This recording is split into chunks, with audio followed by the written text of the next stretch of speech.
¿Promueve la ONU la pedofilia?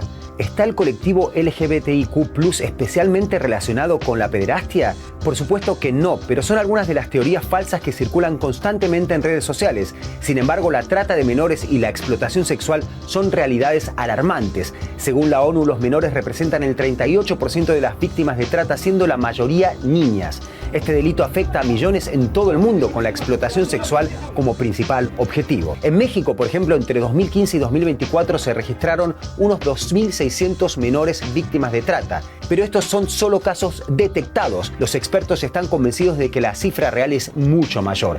La migración irregular agrava esta problemática, con más de 85.000 menores extranjeros transitando de forma ilegal por el país en 2024, facilitando redes de explotación. Es un tema complejo y doloroso. La lucha requiere visibilización, datos sólidos y esfuerzos globales para proteger a las víctimas más vulnerables, los niños.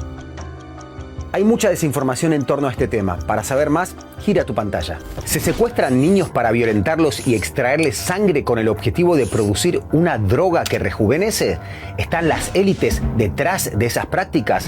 ¿Cuánto se sabe y cuánta información falsa circula sobre la explotación sexual infantil? Lo vemos en DW Verifica. Antes de arrancar con la desinformación, veamos algo de contexto. Según el Informe Mundial sobre Trata de Personas de 2024 de Naciones Unidas, el número de víctimas detectadas en el mundo aumentó un 25% en 2022 en comparación con 2019, que son los datos más recientes disponibles. Pero particularmente preocupante es el incremento del 31% en víctimas infantiles durante el mismo periodo, con un aumento del 38% en el caso de los niños. Las niñas representan el 22% y los niños el 16% del total de víctimas detectadas.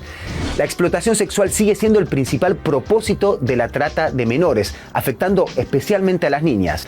Ahora, según el mismo informe de la ONU, que fue el más amplio de su historia, se detectaron más de 450.000 víctimas entre 2003 y 2021.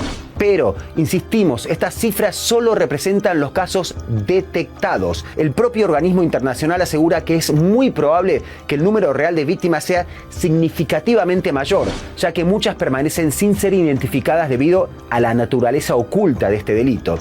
Y por eso se estima que la trata y sus consiguientes abusos afectan a millones de personas. En este contexto hay una cifra más que alarmante publicada por UNICEF en octubre de 2024. Más de 370 millones de niñas y mujeres en todo el mundo han sufrido algún tipo de agresión sexual antes de cumplir los 18 años. 1 de cada 8 menores de edad. Retomando el tema de la trata de menores, Latinoamérica no escapa a esta preocupante problemática. En Colombia, por ejemplo, se han reportado casos significativos de desaparición de niños. Un ejemplo actual que acapara especial atención en los medios es el de los casi 300 niños de Bogotá que permanecen desaparecidos, la mayoría niñas de barrios pobres. Colombia también fue escenario de uno de los operativos más famosos contra la explotación sexual infantil. Ocurrió hace 10 años en Cartagena, donde se rescató a 57 menores que provenían de familias de escasos recursos y que iban a ser explotados sexualmente en una supuesta fiesta organizada para un presunto magnate pedófilo en la isla de Barú, y que dio origen a una película que fue éxito en taquillas y también en fake news a la hora de promocionarla. Eso es justamente nuestro primer ejemplo. En redes sociales hay gente que asegura que existe una sustancia que se extrae de niños torturados y se utiliza como elixir de rejuvenecimiento. Puede sonar demasiado exagerado o inverosímil, pero lo cierto es que hay muchísimas publicaciones al respecto. Por supuesto, estamos hablando de mensajes falsos que hacen referencia al adrenocromo, una sustancia que sí existe, pero que no tiene efectos narcóticos ni rejuvenecedores. La propia Biblioteca Nacional de Medicina de Estados Unidos, una de las fuentes científicas más prestigiosas del mundo, lo define como un compuesto químico que se obtiene a partir de la oxidación de la epinefrina, que es otra forma de llamar a la adrenalina. Una adrenalina que en realidad se puede obtener en grandes cantidades simplemente por métodos de síntesis química. Además, no hay evidencia científica de una sustancia extraída de la sangre de niños que tenga efectos rejuvenecedores. Una de las voces más mediáticas que habla sobre el adrenocromo es el actor estadounidense Jim Caviezel. Hace un año protagonizó una exitosa película denominada Sound of Freedom, Sonido de Libertad, que trata sobre la lucha contra la pedofilia en Latinoamérica, concretamente el caso de los 57 menores rescatados de las manos de un supuesto magnate pedófilo que mencionamos anteriormente. En la película no se habla del adrenocromo, pero el actor aprovechó la promoción de la misma para seguir divulgando esta historia falsa. Para la región, la película no solo es importante porque la trama se centra en gran parte en Colombia, sino también porque el productor es Eduardo Verástegui, quien intentó presentarse a las elecciones presidenciales de México y apoyó a Donald Trump en su regreso a la Casa Blanca. Las mentiras sobre el adrenocromo son una de las narrativas que se utilizan para asegurar que el tráfico de niños y la pedofilia están institucionalizados en Estados Unidos y en diversas organizaciones internacionales. Una cosa es pensar que en casos como el de Diddy Combs o Jeffrey Epstein hay más gente famosa involucrada, y otra cosa es decir que agencias gubernamentales son parte de un plan secreto, como por ejemplo la Agencia Federal de Gestión de Emergencias, FEMA por sus siglas en inglés, o el Departamento de Salud de Estados Unidos. Si se hubiera dado algún caso de trata de niños a gran escala en alguno de estos organismos, como aseguran estas publicaciones, habría tenido amplia repercusión mediática, como lo han tenido los casos de Diddy y Epstein. La realidad es que no existe ninguna investigación en ese sentido. Lo mismo sucede con otras instituciones internacionales, como la ONU, de la que se dice que promueve la pedofilia consentida. Detengámonos en esta afirmación que se hace tanto en redes sociales, en muchas ocasiones con mensajes copiados, como en diversos medios de comunicación. Dos son los documentos a los que hacen referencia para afirmar que la ONU promueve la pedofilia. Algunos, los más viejos, lo hacen señalando a una guía sobre la aplicación del derecho penal sobre salud sexual de la Comisión Internacional de Juristas. Lo primero que hay que decir es que este informe no fue publicado bajo el nombre de la ONU. Hay expertos que participaron en su autoría y que también trabajan en alguna agencia de las Naciones Unidas. Pero en este caso se trataba de un informe aparte. Y lo más importante, en el texto no se habla de relaciones entre menores y adultos, sino solamente de relaciones consentidas entre adolescentes. En la página 25 podemos leer: adicionalmente, la conducta sexual de personas que no han alcanzado la edad mínima de consentimiento sexual prescrita en el derecho interno puede ser consentida de hecho, aunque no de derecho. Otros mensajes que dicen que la ONU promueve la pedofilia lo hacen basándose en un proyecto de Convención de las Naciones Unidas contra la ciberdelincuencia, pero lo hacen sacando de contexto tanto el contenido del artículo como unas declaraciones al respecto. Hablando de delitos relacionados con material online, el texto pide que no se criminalice la conducta de niños por material que generen ellos mismos y que los muestre, o la producción, transmisión o posesión consentida del material descrito en el párrafo 2A del presente artículo, cuando la conducta subyacente mostrada sea legal conforme a lo determinado por el derecho interno y el material se conserve exclusivamente para el uso privado y consentido de las personas implicadas. En este sentido, es importante tener en cuenta que las leyes de varios países europeos recogen que la edad consentida para tener relaciones sexuales es de 14 años. De ahí que la delegada de Austria en esta convención defendiera el texto de la siguiente manera: los niños desde esta edad, 14 años, pueden optar por tener relaciones sexuales con, por ejemplo, una persona que tenga 19 años, un adulto. La delegada de Austria habla de la legislación de su país. Por supuesto, cada estado tiene sus propias leyes y el texto de la Convención de las Naciones Unidas no cambia la edad de consentimiento que cada país decida aplicar en su propio Código Penal. Austria y el resto de países que fijan una edad baja de consentimiento evita la criminalización de relaciones sexuales entre adolescentes y jóvenes adultos, que aunque se prohíban, no dejan por eso de existir.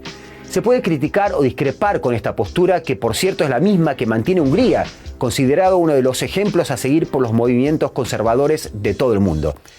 Pero afirmar que la ONU promueve la pedofilia en base a estas declaraciones es falso.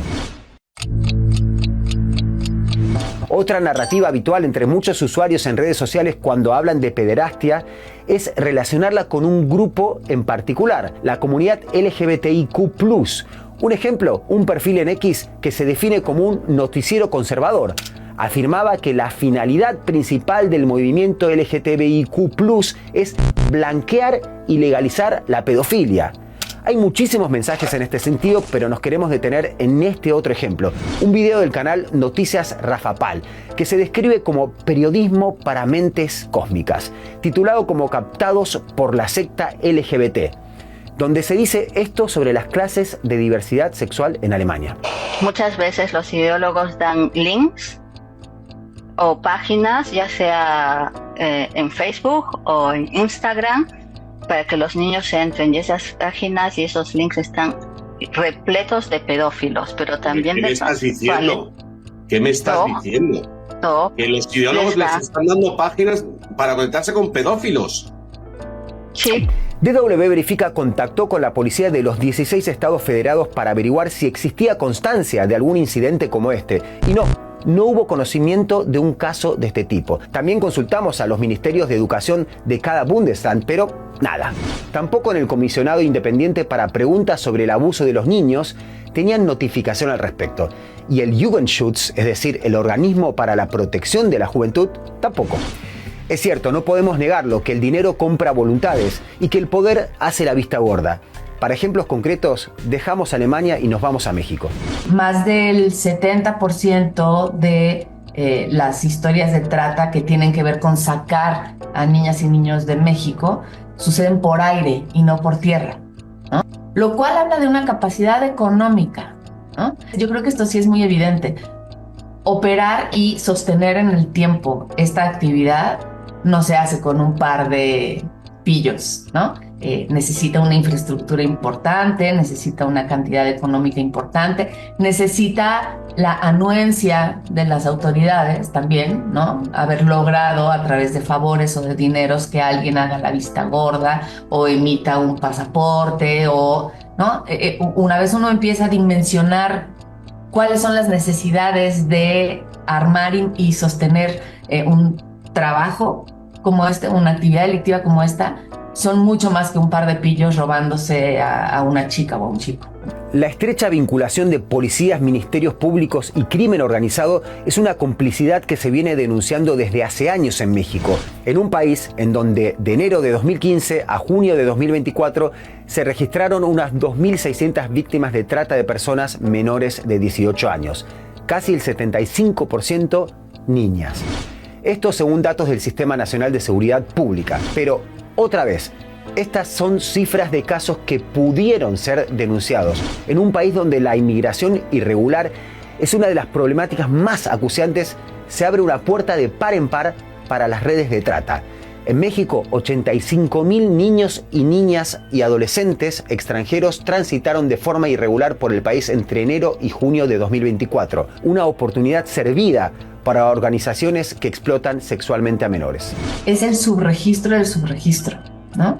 Y si hay, como sucede, una dinámica de migración muy importante a través de México, en donde las familias le pierden la pista por semanas o por meses a sus familiares, esto también podría estar sucediendo relacionado con la trata. Y es brutal, pero no tenemos, y me parece que no vamos a tener prontamente, una idea, una cifra oficial, más allá de las aproximaciones que las organizaciones podemos hacer. Las y los adolescentes han empezado a migrar de manera no acompañada desde hace algunos años, de manera muy masiva. Están en una doble vulnerabilidad, ¿no? Por su situación de migración, pero también por su edad.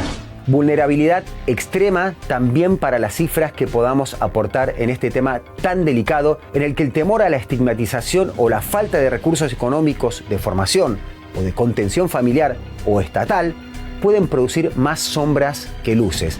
Y en ese sentido, lo dijimos al comienzo, es un tema delicado y no vamos a conformar a todos. Solo esperamos haber aportado un poco más de luz.